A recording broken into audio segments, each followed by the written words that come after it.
Hello YouTube, it's me Wildman, and if you're watching this video, it's probably because you saw my Zero to Mirror, WMB Zero to Mirror adventure, and this is going to be the video where I talk about the builds I'm going to be using as I journey towards a mirror.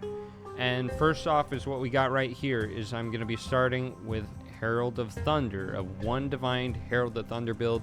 You can tell because, oh, that's the 30 Divine budget. Here's the 1 Divine, which is not quite what I'm using, but fairly close. Just a couple differences, and one that's, okay, pretty big difference. Just for, you know, table of contents, I'll be starting with this 1 Divine Herald of Thunder, which comes from Master Painter PoE, best 1 Divine build maker in the game. Nobody's better. And this was just leveling with it, getting to level 90. This is a fun build. I'm gonna enjoy it. I've never done an auto bomber, and I don't think I'm gonna regret it. This feels great, but we're gonna be starting with this one. I guess I should just go over first the 1 Divine build that I put together. I would say it's more of a 2 Divine build, just because prices kind of changed since he made that video. It was like a month ago or something. Which you might notice, yeah, you got an Ashes of Stars, what the fuck? I got it for 35C, dude, like a week ago. If I price check it, it's up to 60C again, but I don't know. It was 35C. I was like, fuck. I'm not gonna pass that up. I did have to go for an Agnorod East staff instead of South, which means I lose out on that +5 max lightning res, which honestly, that sucks. That +5 helps a lot because of the damage you're taking from the Storm Secret, the 250. When your Herald of Thunder hits, which it hits a lot, you're taking a fuck ton of damage. So that +5 max res would have been really nice for sustaining that. Unfortunately, it's just it would have cost like a Divine on its own. This one was pretty. It was still probably like 50C, maybe 40, but it was affordable. The Crested Desire was actually pretty expensive. I considered getting only a level 6, but I think this is the item where it's like, oh, this is gonna make it cost like it's gonna be more than 1 Divine. Like if I filter it by level 7. It's like you might get this 40C one, but if that one weren't there, it's like you're paying 100C. Or like, yeah. So I probably got somewhere like 60, 70C. Then we got an Impulsas, which I didn't get extraordinarily good. I think I got good on the increased damage roll, honestly. And then I tried to get as good shock as I could. Decent life. Quality'd it up. I didn't quality the rest of the stuff. Maybe I should have. Then Ashes Stars got a pretty bad quality roll, but I was just happy to have an Ashes at all. And then Storm Secret Rings, I got 49 on each. Each level, every single point of that frequency of hit is huge. So even getting it from 49 to 50, that'll be a pretty high priority. Like that strike frequency goes super hard, which same thing happens with the quality. The quality also gives it increased frequency, which in his guide, he has a level 21 and 0 quality. I opted for a level 20 with 23 quality because honestly the level 21 0 quality was way too expensive. It was like more than a Divine on its own. And honestly the damage, 3% quality gets you really close to the same damage as +1 level in PoB. So strike frequency, huge, which makes it a great candidate.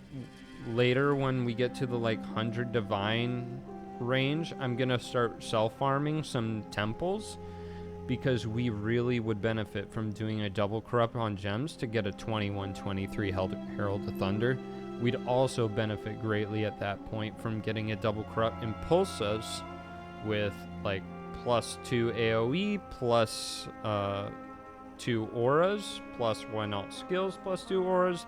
Anything that can get us at least +3 levels to our Herald of Thunder, which will be socketed in the Impulsus at that point.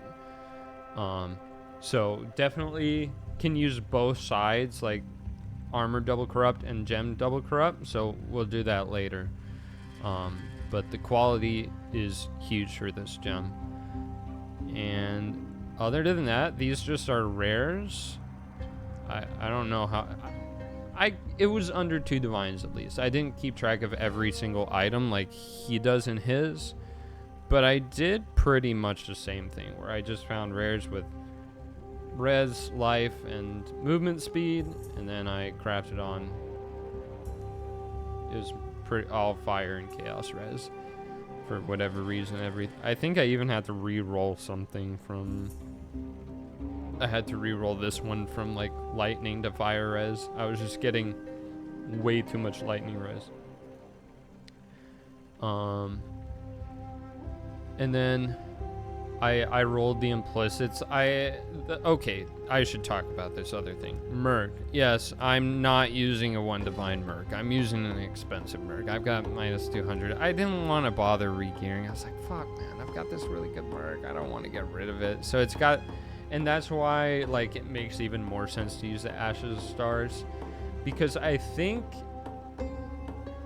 it's technically worse if I didn't have the lucky hit from Perkles than whatever, what's this amulet called? Voice of Storms.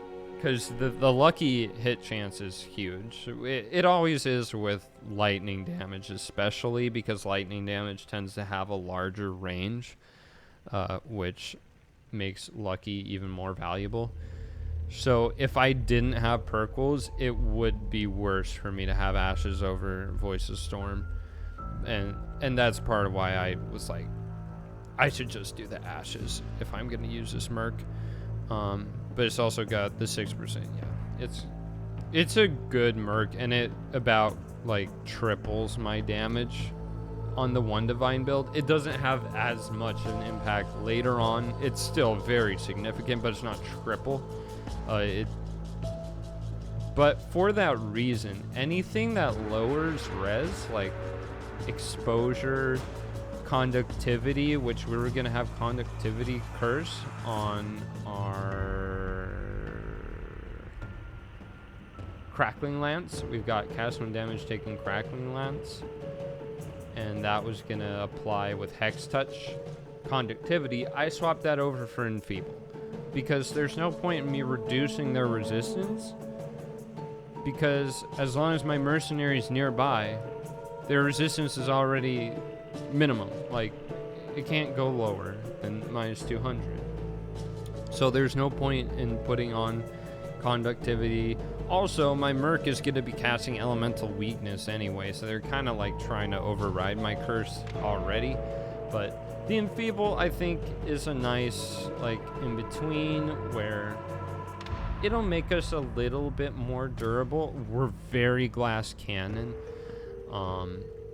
But I think technically Punishment would be better, but I didn't want to have to bother with coloring more. Getting 3 blue, 1 red was hard enough. I mean, it wasn't that hard, but yeah, I just didn't want to bother. And then, is there anything else notable? I think that just about does it for the 1 divine build. I'll link all these builds in the description so you can take a look at them. Oh, phase run, I really fucked up. Oops. I got a level 1 23% phase run because the idea is I don't have the dexterity, but the quality on this is really nice because the quality gets you increased movement speed, and it was cheap. And then I accidentally leveled it up too far because the gear I had while leveling had more dexterity than I would level 90, and it's corrupted, so you can't, like, this one I could roll back. I could use a scour. This one I can't. Yeah. I fucked up. I'll buy another one eventually, but like, cause yeah, it's like big, and now this one is like, I don't have the budget to use gem cutters. It's just got the quality from the ashes, but on its own, it doesn't have any quality. It would have had 23 on here. Would have been 22% increased move speed instead of just 11. I feel like that would have been really nice, but yeah, so that does it for this. I rolled all the flasks. Oops. Wait, I fucked up. This one's instilling. That's not what it's supposed to be.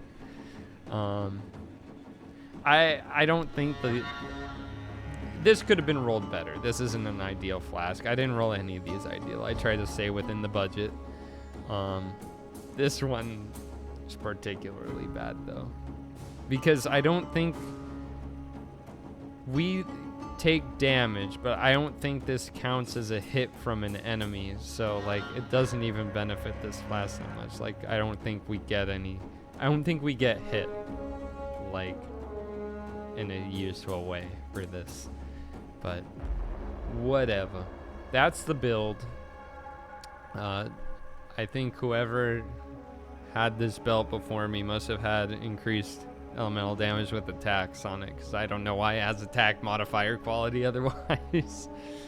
But yeah, and so obviously I don't have the gear for the other builds. We're gonna get that as we go, which when we get to 30 div, biggest thing is gonna be, there's a couple gem upgrades, mostly quality by the looks of it. I haven't looked in super depth. We get calling,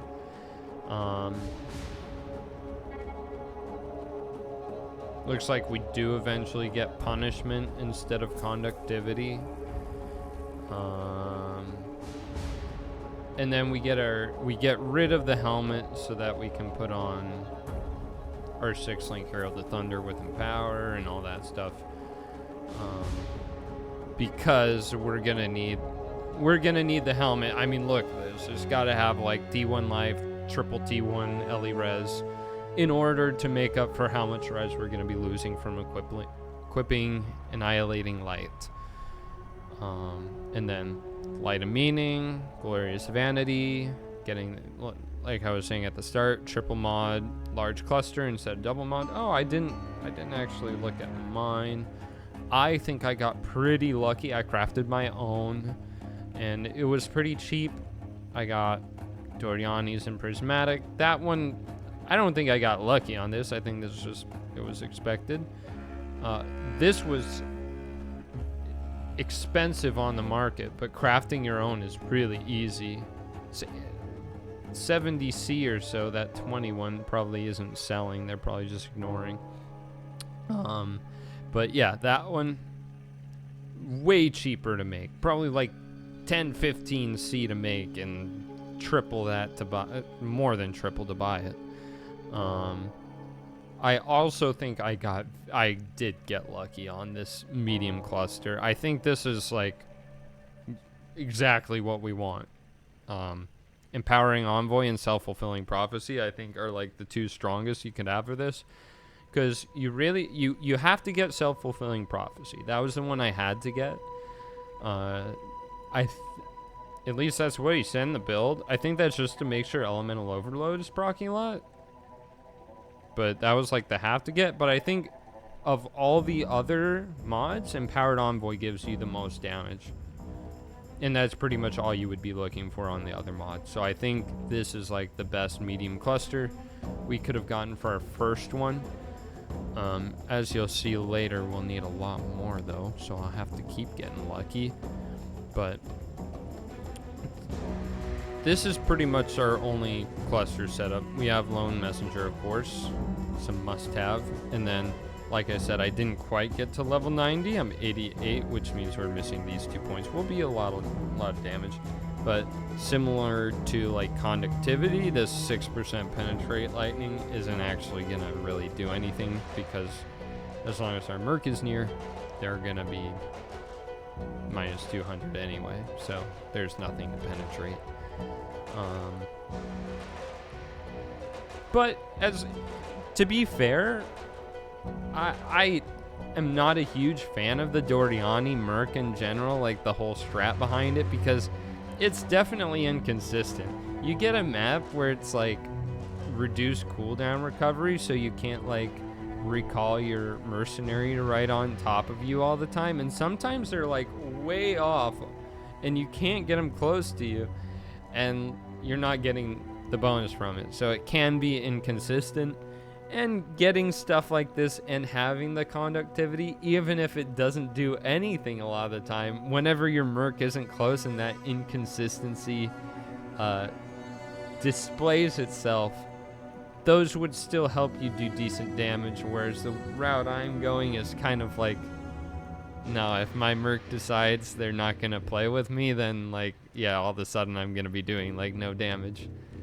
Not actually no damage, but like way less. As for Ascendancy, we're going for Convergence, have to take Shaper of Storms and Legion Primordial. The other options, instead of going for Hard Destruction and Mastermind, this one obviously another, where since they're at minus 200, the exposure doesn't matter.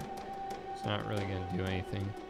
But instead, and what we'll be doing, I think he has in the 30 Divine build, yeah, is you go for Bastion of Elements, so you get that Primal Aegis, which is really nice for the self-taking damage from Storm Secret. Helps a lot with that. And Shaper of Winter, which you need it for chilling to get the hypothermia damage, I think, because you're using Awakened Elemental Focus on top of hypothermia, which makes it so you can't inflict ailments with the Herald of Thunder. So we need our like Crackling Lance on the cast when damage taken to be proccing the chill, and that's going to reduce action speed and reduce the damage they do and give us the hypothermia support possibility. So other than that, I think that's a treat. Oh, I guess I could just talk about how we're surviving the 250 damage we're taking, because it kind of behaves like Righteous Fire, where we really need to buff up our lightning max res, which is why not having that Agnorod South for the +5 is really painful. We do have the Topaz for +5, but we could be at 83 lightning, max lightning, and that would be really nice. But we'll just have to make do. But we also have the Staff Mastery for recover 2% life and energy shield when you block attack or block spell. I think this works with it. I hope so. I think that's why we're doing this with like glancing blows and whatnot. I think that's what lets us sustain it. Other than that, oh, the other thing is, since we're taking all that damage, is that we get the Enduring Composure just gives us like infinite endurance charges, which we take +1 more max, so we're basically always at 4 endurance charges. We've got recoup from all the damage that we're self-inflicting, which is also supplying us with mana. Not that we really go through any. I feel like you don't really need these points. Like, we cast Arc once in a while to make sure our Herald of Thunder stays up, but otherwise, like, we're just running around, frost blinking every now and then. Never going through that much mana. But I could see a route where eventually that lets us use Mind Over Matter. I don't know if that'd be a good idea, but possibly. So I think that covers both the 1 Divine and 30 Divine. And then at like around 200, 300, 350 divines, somewhere in there. I don't have a specific guide or anything. These are just a couple examples of some stuff I was looking at. I'll probably do a little closer to this one where we'll be going for a Mage Blood. Probably no Oriath's End. Just with a bunch of this one actually had some of the increased effective non-damaging ailments clusters, which is good for increasing your shock value. This one I think just went with a bunch of Herald ones. They did go with 3 large, whereas this one they incorporated Forbidden Flesh and Flame, which Convergence gives you like so much damage. It is really nice to have. So I kind of get that, and I love Storm Shroud for the ailment immunity. And I'm not going to talk about farming strategies until the next video, but I think for at least one of the strats I do, this is going to be really handy. And in general, ailment immunity is so nice. Once you have a Mage Blood, it only takes 1 flask suffix and a Storm Shroud, and you're there. It's really not too hard to get. So I think I'll want to do that. It's just a really comfy play style. And then only other big stuff it involves is like a lot of the cluster jewels. If I do some stuff like the Heat Shiver as well. Could go for Thread of Hope or something fancy. I don't know that I'll do that, but it's an option. This is what gives me a red flag about builds like this, is when I see them having one of these Storm Secret Rings with 38% increased frequency. Bro, it should be 50. These should both be 50. It's not that expensive. Like, you have a Mage Blood, these should both be 50. Same thing with like the Herald of Thunder. Okay, there's just 2120, that's fine, but like I see these builds sometimes and they just have some very sus stuff. Like this one has 38 and 44 increased frequency on their sort. So these are not perfect builds. I'm not following either of these to a T, and there's other ones I'll be looking at. But like I said, these are just some examples of some of the upgrades I'll be making at that time. I'll go, I think as I do the Zero to Mirror adventure, I'll do some update videos, probably mostly around when I do these build upgrades, and when we change strategy, I'll go over like how well I did in the previous strategy and like what we're switching into. But like these just have some ideas of what I'll do, but I don't think these builds are very good. Like, bro, it's 38. It's so much like, if I pulled that up in PoE and I like turned it up to 50, it'd be like, oh shit, that's a lot of damage that you're missing out on. And it's so easy to get. It's so easy to get. Also interesting that they're using cruelty. I guess you could. Wouldn't be my first choice. But, oh, and this one's doing crit. Wait. oh, they're just doing increased crit chance. With power charge on crit? Oh, they don't have the... Yeah, I don't know. When I look at these builds, they're not perfect. They're just... They've got some good things. Oh, and what is this? I guess I don't have... Do I not have... Okay, and I guess I don't have build I was really looking for. I don't know why I had a fishing rod Herald of Lightning on here. But the last upgrade will probably be around 600 divines or so. And that's going to be going for... It's going to be our alpha farmer. It's going to be switching from Herald of Thunder over to a Blade Vortex, because Blade Vortex is very good at utilizing the Gull, and Headhunter has a lot of potential for Explode. I think it's probably the best budget alpha farmer. Obviously this is not a budget one, but I think Blade Vortex can farm alpha for much cheaper than like Kinetic Blast or I don't know, whatever else people are running. Tornado Shot, Viper Strike of Mamba. I don't know if Viper Strike's good at it. It could be. But you see they're using Solstice Vigil too. This person definitely just running alpha.